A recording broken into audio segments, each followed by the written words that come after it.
Vërtet? Po. Ore kullat, i gjo.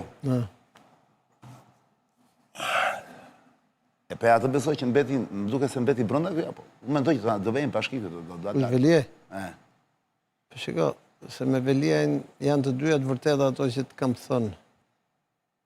Ke parasysh që të kam thënë gjithmonë, të kam thënë që kur të përdunon ka diu edhe Zoti s'bënderman?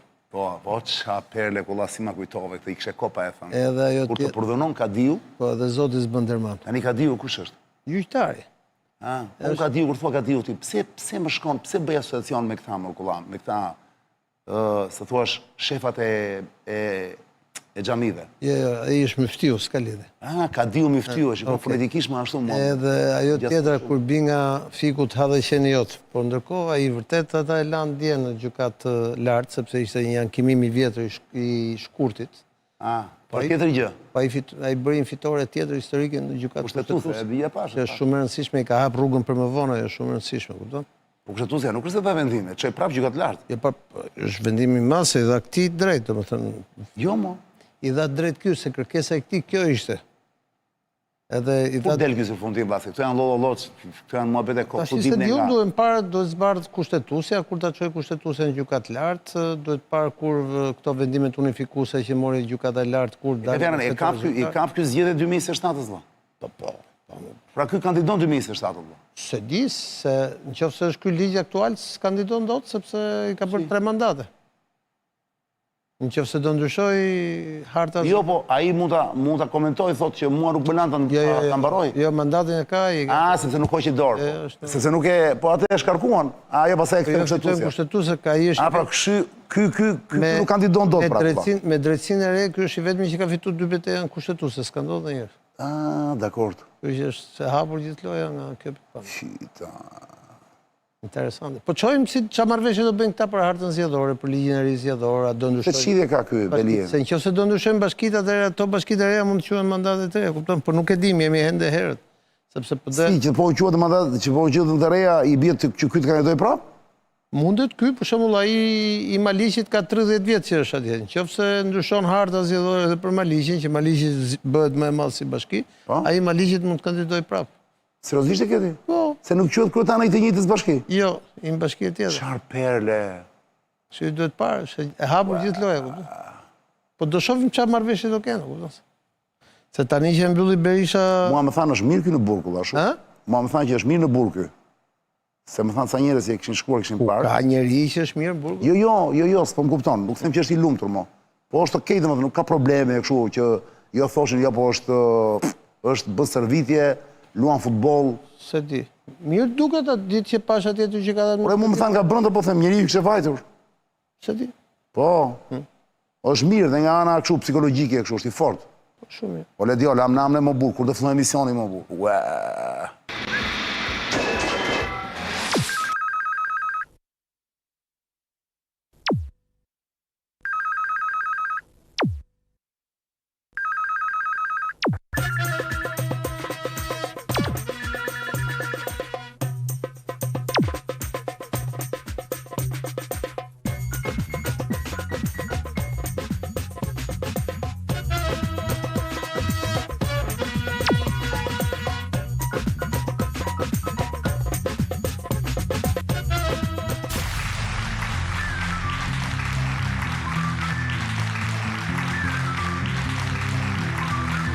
Përshëndetje toksore, ju sa po kanë imbritur në këtë pënjish, në episodin tim të 1089, jemi live të në MSNTV, si çdo të martë të mërkur dhe të premte. Kjo këtu është faqja ime e YouTube-it. Mund të shkoni emisionin atje në qoftë se nuk doni të shkoni ekran. Ai emision atje mbetet gjatë gjithë kohës. Nga sonte, më thanë që do hedhim të plot, por për ata që s'duan të shohin të plot, më të shohim dhe copa-copa. Dakord? Me ani mënd. Ndërkohë, në këtë QR kodin këtu, mu të bëni pyetje për Ilir Kullën. Ilir Kulla në ngrëma. Ilir Kulla sonte do dekriptojmë dhe do hedhim dritë bi 3 ngjarjet të aktualitetin. Po e fillojmë me njerë po unë burkozë. Aktualitetin ndërkombëtar. Ndërkombëtar, patjetër. Po fillojmë me njerë zoti Kulla pa tranzicion, me lajme më të fundit që na vjen nga Rumania. Një dron rus ka goditur një pallat në Rumani, 2 të plagosur, kemi dhe pamjet e dronit, plase titullin Ledjo në ekran dhe direkt pamjet e dronit. Bashkë me zhurmën.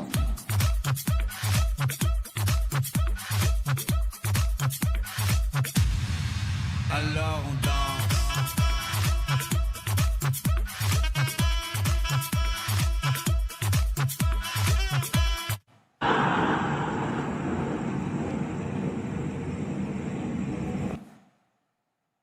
Ky është momenti që nuk ka zë, po të rikthehet prapë tani për të parë dhe pamjet e dronit.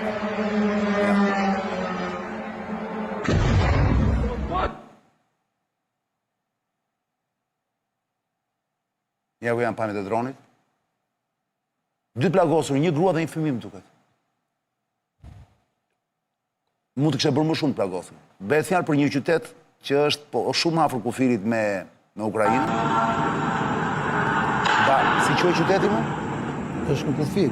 Po si quhet qyteti më? Ja, harrova. Dalati, si e kishte emrin? Jo Dalati. Dalati e ka? Dalati quhet kulla. Më duket se qyteti quhet Dalati. Galati. Galati, më falë me Galati. Galati, po. Po përna është fut një mizë në studio ndërkohë, Ledjo. Pra një tip droni made in Albania. Ta shohim në studio. kush na ka çup këtë. Futen mizë gjithmonë këtë kohë. Kulla, pa humbur kohë, se kemi 3 lajme sot që duhet t'i dekriptojmë bashkë, t'i komentojmë dhe të marrin vesh më shumë, pra të marrin vesh atë që s'na thonë. Është pa dashje apo është me qëllim? Këta thonë është dron rus, ka darë rute shefi NATO-s, ka thënë ne do po marrim masa që të ruhemi andaj këtej. Kjo është e papranueshme. Ndërkohë kemi deklarata nga Putini, Medvedevi ka bërë deklaratë shumë siç i bën ai gjithmonë. E kemi të ta shohim tani. Ledjo mund të ndihmoj, para se të ja fjarën, kulla të shohim Medvedevin që ka thënë, ja ku është qytetarët. Ka thënë Medvedevi, qytetarët e kam këtu. Qytetarët e vendeve të BE-s duhet ta kuptoni që autoritetet tuaja kanë hyrë në mënyrë të njëanshme në luftë me Rusinë. Prandaj jeni vigjilent dhe mos u habisni nga asgjë. Gjumi i qetë ka mbaruar, po ju e dini se kujt i kërkoni dhe pse. Dimitri Medvedevi, i cili mban postin I cili është kryetari i Këshillit të Sigurisë, po ka qenë presidenti i Rusisë dhe Ky mbahet gjithmonë ka qenë dhe presidenti i Gazpromit dhe është një njeri shumë i afërt i. Ndërkohë që Putini ka thënë gjë? Putini ka kërkuar hetim ndërkombëtar, duke hedhur variantin që ky mund të jetë një dron ukrainas që është bërë qëllimisht që të acarojë nivelin e përplasjes së BE NATO me Rusinë. Cila është e vërteta kulla? Cilën beson ti këtu? Është pa dashje me qëllim apo është? Mund të jetë pa dashje me qëllim, çan. Pa dashje me qëllim. Po. Sepse ka tre variante. Varianti i parë është ai që zyrtari, që thon droni rus, po kjo punë e dronit rus nuk e qartëson kush pse droni është rus. Ndërkohë që ti flet Ledjo do të nxjerrë dhe hartën. Hartën se ku ka rënë droni. Kjo punë e dronit rus më kujton atë ngjarjen e vitit 2004 që filluan trazirat në veriun e Kosovës dhe unë shpërndan gjithë Kosovën atëherë me atë pretendimin që ishte një qenë serb, po nga mbërritëm që tek nacionaliteti i qenit asnjëri se zbuloi ndonjëherë. Kështu që edhe këtu ne kemi një dron që ka hyrë nga kufiri me Ukrainën. Po. Zakonisht në këto raste ka një hetim ndërkombëtar, ata thonë rusë sepse ngjan shumë me dronët Shahed, që janë ata që ka prodhuar Irani, që fluturojnë ulët, arsye për cilët nuk i kapin dot pra këta avionet e tjerë, siç i pam në rastin e luftës së Iranit, dhe janë dronët që zakonisht ka përdorur Rusia kundër Ukrainës.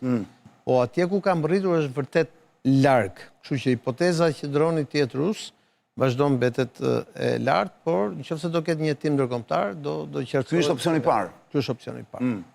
Opsioni i dytë është opsioni që thot Putini. Ose hipoteza e dytë, le të themi. Hipoteza e dytë. Po, skema e dytë. Që të jetë një dron ukrainas, i cili me ose pa dashje ka përfunduar dhe nuk është herë e parë që ndodhin ngjarje të. Shiko sa afër është kufiri kulla. Po e di, shumë afër. Nga Galati është e pika tjetër atje. Madje më lejo të them që në fillim të luftës në 2022-shin, ndodhi që ra një avion Ukrainës, një avion rumun ushtarak në detin e Zi. Një helikopter ushtarak rumun shkoj që të asistonte pilotët që këshin rënë pikërisht në detin e Zi, por ra dhe helikopteri dhe vdishin gjithë ata që ishin në helikopter dhe Rumania e mbylli si aksident të dy ngjarjet sepse nuk donte konflikt armatosur të drejt për drejt me Rusin. Ka dhe një tret. Pikërisht sa po do të pyesja. Prandaj pa dashje me qëllim dhe t'je di që ne sqarojmë gjithmonë atë që nuk shoh. Atë që nuk na thon, po. Në thëmë, para rreth 10 ditësh, kur isha unë në Rumani, ra qeveria në Rumani. Qeveria pro-perëndimore. Si ra? Ra, u rrëzua në parlament. Do bëhen zgjedhje tjera? E ky është problemi, sepse po të bëhen zgjedhje tjera, aty është një forcë politike që mund të fitojë, cila është pro-ruse. Dhe çdo lloj formati tjetër me një qeveri të destabilizuar, pra me një Rumani të destabilizuar, nuk e qartëson se kush duhet qeverisë. Ndërkohë, prit, atje edhe presidenti dhe kryeministri janë të dy pro-europian. Zgjidhen nga populli, u zgjodh një president. Atë që hoqi Franca do u zgjodh një tjetër. Po, dhe zgjodhen një tjetër. Tani çështja është që në kuadër të këtyre 300 miliardëve që ka dhënë Brukseli për mbrojtjen deri në 2030-ën, 300 miliardë dollar. Po. Kujt e ka dhënë këto para? Gjithë BE-s. Okay. Po, i ka dhënë për të ristrukturuar mbrojtjen e vendeve lindore, domethënë. 300 miliardë. 300 miliardë, 30 miliardë, pra rreth 10% do të shkojnë vetëm Rumanisë. Se është në kufi. Deri në 2030-ën. Nga të cilat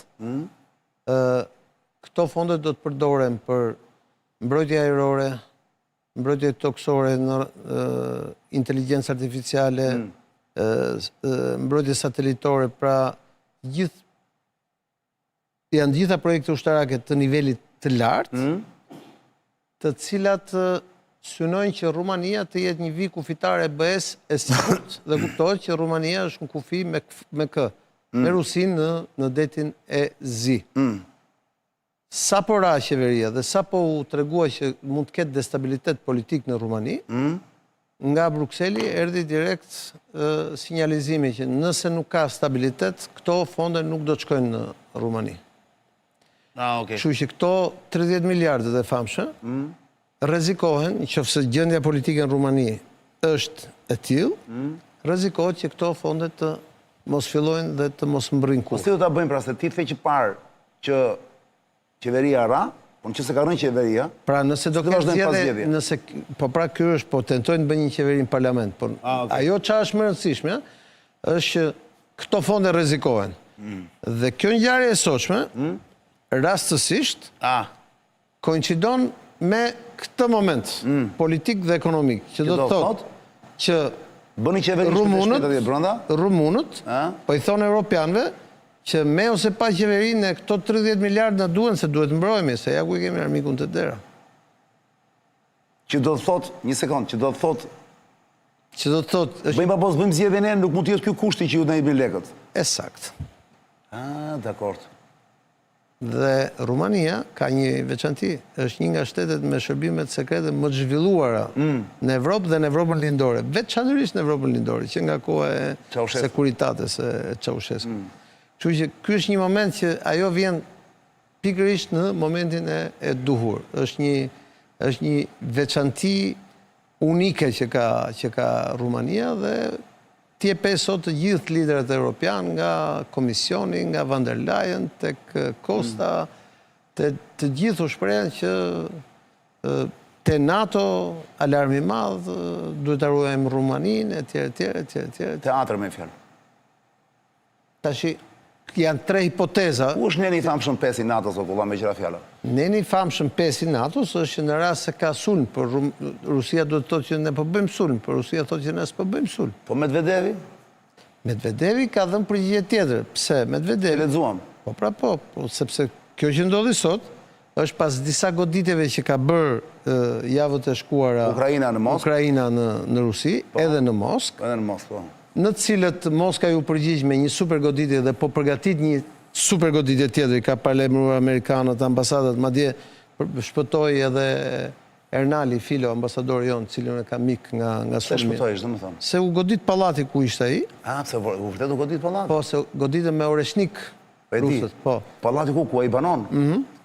Edhe ki parasysh që momentin në Ukrainë, këtë moment, tensioni është ngritur dhe Medvedevi i tha europianëve që me atë që i ka thënë që shikoni, liderët e juaj nuk po ju pyesin dhe po vazhdojnë luftën unilaterale me ne, kështu që mund të prisni çfarëdo lloj gjëje, domethënë. Gjumi juaj nuk do jetë më i qetë. Kjo është pas paralajmërimit që bëri në fakt Lavrovi, që i tha me një telefonat i ka kërkuar Departamenti i Shtetit dhe Ambasadës Amerikane që të reduktojnë numrin e diplomatëve. Dhe ata çfarë bën amerikanët, i kanë hequr s'dim gjë.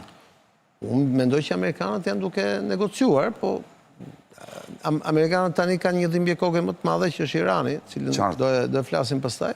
Po. Dhe paradoksalisht, sa po filloi pak çmimi i naftës të binte për shkak të gjirit persik e tjerë, u rrit prap tensioni në mes Ukrainës edhe SBA-s, edhe Rusisë, edhe filluan prap të rriten çmimet e gazit. Mes Europës, mes Bashkimit Evropian dhe Rusisë do të thuash. Në rastin konkret e kemi mes Europës dhe Bashkimit Evropian. Dhe jo po gjithmonë, edhe përpara ashtu ka qenë. Po pra, po jo rastisht, sepse tani Evropa s'ka as 2 javë që mori vendimin, 2-3 javë që mori vendimin që do harxoj 300 miliardë euro mirë thash për mbrojtje. Këta ka vendosur të futen në luftë me një fuqi bërthamore, kulla nuk e kuptojnë. Do ma shpjegosh, për mua dhe për teleshikuesit. Po, do të thënë kokëforcia e europianëve që nuk duan të flasin me Moskën. S'duan të lëshojnë Ukrainën. Ndërkohë që lideri i madh shqiptar, zoti Rama, ka kaq kohë që u bën thirrje publikisht. Ka drejt Rama këtë pikë. Prandaj po them pra, që si ka mundësi që këta janë kaq kokëfort, janë kokëfort në kuptimin që janë trima, apo është shumë biznes i madh dhe janë shumë para në lojë dhe këta prandaj nuk po bëjnë brapa, se këtë se kuptoj mirun. Janë të dyja. Nga një anë janë parat dhe nga ana tjetër është që duhet pranojnë që një humbje me Rusinë do të thotë dhe humbje e pushtetit për ata në vendet e tyre. Ki parasysh nga 2022 sot. Ka rënë shumë qeverinë në Europë. Ka rënë nga të gjitha. Ka rënë disa po. Ka rënë nga të gjitha. Gati gjitha që. Përveç qeverisë Francës, e cila ka ndryshuar qeveritë, po jo presidentin, ka rënë gati gjitha. Nuk më rezulton kulla. Por në Angli ka rënë 5, ti përmend. Në Gjermani ra qeveria. Ata po erdhën të njëjtë dua të them, pra, kurse erdhën forca të tjera që kanë komplet qëndrim tjetër për luftën. Jo, po ky pra është problemi. Vjen keq pra. Nuk thash që kanë erdhën. U zvëcua muti me shurë, dua të them, kupton kulla, nuk është zvëcua me një gjë më të qartë. Ky krahasimi jot nuk të pëlqeu, të kërkojnë diet. Krahasimi jot tregon gjendjen e politikën në cilën ndodhet Bashkimi Evropian nga brenda, por kjo është një analizë tjetër.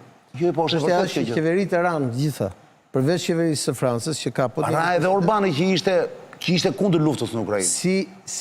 Si pasojë e luftës dhe Orbani, sepse lufta rriti krizën ekonomike. Pra, edhe qeveritë aty nuk ranë se i rrëzoi Moska, i rrëzoi krizë ekonomike. Po kriza ekonomike erdhi si rrjedhoi 4 vjet luftë dhe tashmë dhe luftë. Nëse e kalojmë, po më shpjegohen se këtë gjë.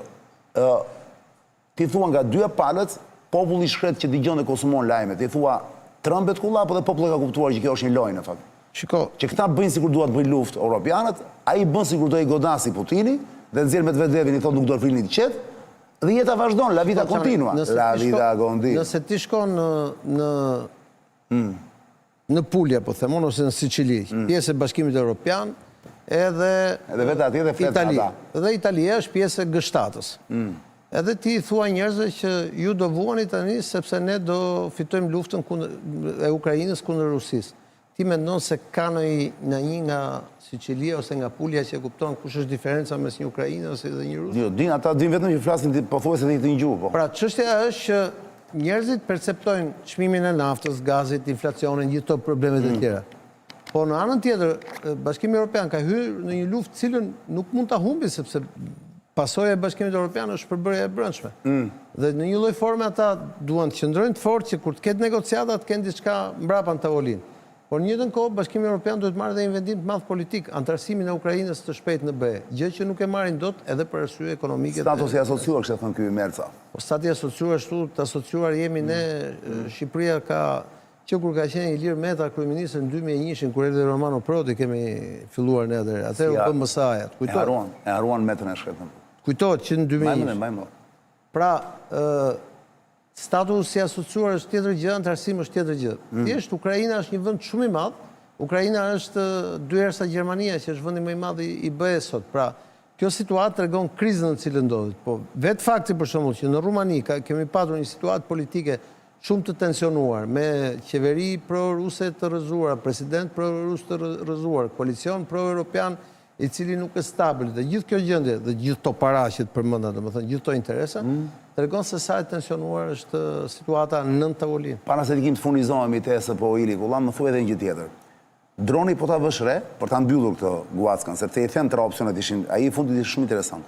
Opsioni i fundit, i treti. Droni ka rënë mbi një pallat. Byti ishte ai pallati, Ledio mund ta nxjerrë edhe një herë kot imazhin për qef për ta parë. Një 9 kate, 10 kate, një gjeti. Ato pallati që duken pak si në astir, po ta vësh re. Po janë to pallatet ish komuniste. Ish komuniste, bravo, ja. Po ta shofësh, ja. Po. E goditet në fund, po. Ndriçimi është okay, rrugët janë ndriçuara, kështu, galati. Po. Si shpjegohet se tani këtu hym pak në konspiracion, ë? Si shpjegohet që ra në taras pallatit dhe është plagosur një grua me fëmijën e saj. Po varet kanë qenë në shtëpi, varet çka goditje. Një sekond pra. Pra, në atë moment mes natës, ka qenë natë kur godit kjo. Po. Taraca, pallati nuk është se ishte një hyrje vetëm, janë shumë hyrje aty që jetojnë. Po varet ku ka goditur, në cilën pjesë pallatit, prandaj kjo ka nevojë për një hetim posaçëm. Se normalisht për ta bërë më të besueshme, duhet të pa, dhe këta u plagosan, as nuk vdiqen. Po ai që. Po them për ta bërë të besueshme një gjë duhet të vdesin shumë që gjatë besoj. Ka lidhje, mjafton vetëm goditja për të bërë lajmin, kupton? Pra duket më shumë si aksidentale pra. Qëllimi këtu ka qenë, ja, edhe titulli jot, Çan, është lajmi i fundit. Po patjetër mos, se ndodh, po patjetër se ka ndodhur mbrëm natën. Qëllimi këtu është lajmi. Sot natën ka ndodhur fare, edhe çfarë mbrëm natën. sikur të jetë aksident rus, edhe sikur të jetë aksident, edhe sikur të ketë ndonjë teori konspiracioni, prap këtu qëllimi është lajmi. Dhe lajmi është, siç e ke shkruar ti, lajmi i fundit të një ngjarje pa dashje me qëllim. Para sa mbyllim kullat, duhet të lexoj diçka. Sergej, do të nxjerrë Ledio në ekran, Sergej Karagonov, këshilltari i afërt i Putinit, ka marrë shumë vëmendje kohët e fundit lidhur me tezën e tij të deterrencës bërthamore. Po. Flitet se teza e tij që Rusia duhet teza e tij që Rusia duhet përdori bombë bërthamore në Ukrainë ose në vendet që po mbështesin Ukrainën. Pra ai është për këtë opsion, ta përdorim thotë, në Ukrainë apo në vendet që mbështesin Ukrainën. Kjo tezë është duke marrë shumë vëmendje zoti Kulla në Moskë dhe direkt nga Putini. Putini e ka afruar shumë. Sa e mundur është të përdoret një bërthamore taktike në Ukrainë ose po në Ukrainëse. Mund të përdoret edhe diku tjetër, po them në Ukrainë me që është konflikti hapur nga Rusia. Është një kërcënim real që qëndron që në 2022 kur ka filluar lufta. Po sigurisht që një armë e tillë për të përdorur do të kërkonte edhe arsyet e veta për të përdorur, sepse armët e shkatërimit mas kanë dhe legjislacionin e vet për të përdorur. Fakti që thot Karaganovi që është një personalitet në Moskë, e thot që në mënyrë që të mos jetë qeveria dhe institucionet ta thot, po ta thot një spin doctor, pra një njeri që këshillon pushtetin, i përshpërit pushtetit dhe ka një marrëdhënie me pushtetin. Pra është njeri i pushtetit, por e thot si individ. Kjo nuk do të thotë se thot Karaganovi ashtu. Kjo do të thotë që dikush mund t'i ketë thënë Karaganovi dhe ndonjë tjetër, në fakt s'është vetëm Karaganovi, ka dhe disa deputetë dhe disa njerëz tjerë që e thon këtë gjë për të kujtuar edhe një herë Evropës dhe të tjerëve që Rusia është fuqia më e madhe bërthamore në botë. Kur vë sy zot Kulla dhe shikon këtë personazhin, mund të ngatrosh me veten? Unë jam Ti je shumë i ri, nuk ka rëndësi. Po them për formën e kokës lartë. Unë jam 21 vjet, jam 22 vjet më i ri se ai dhe ai ka moshën e nënës time, kështu që. Ora, nuk thash që është ai, nuk thash je ti ai. Po të shohësh dhe ngjyrën e kollarës, që ti ke kohë që si vëmë këto ngjyra. Jo sot, jo. Unë kur e pash thash, aty skullin një gjën apo jo? Mundet. Mundet. Po thonë që është personazh brillant ky. Po i rëndësishëm shumë. O Kulla, një sekund bëjmë një xhiro nga jugu në veri dhe do flasim prapë. O Ledio, bëjmë një xhiro tani nga Kon në Ver. Pra do ikim ja në Kon dhe pastaj ikim në Ver dhe marrim të gjithën. Siç është Kon Veri, ja dëgjojmë. Fondacioni shqiptar United Rights Foundation ka ndërmarrë projektin Kon Ver, Kon Viz Ver, që më gjatë do thot Konispol, Vermosh. Kjo nismë përmes ekspertëve identifikon nevojat reale të grupeve vulnerabël, pra sa më të në të gjithë Shqipërinë, për një shoqëri më gjithëpërfshirëse dhe pa përjashtim social. URF, ja shikojeni.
Jemi rikthyer miq.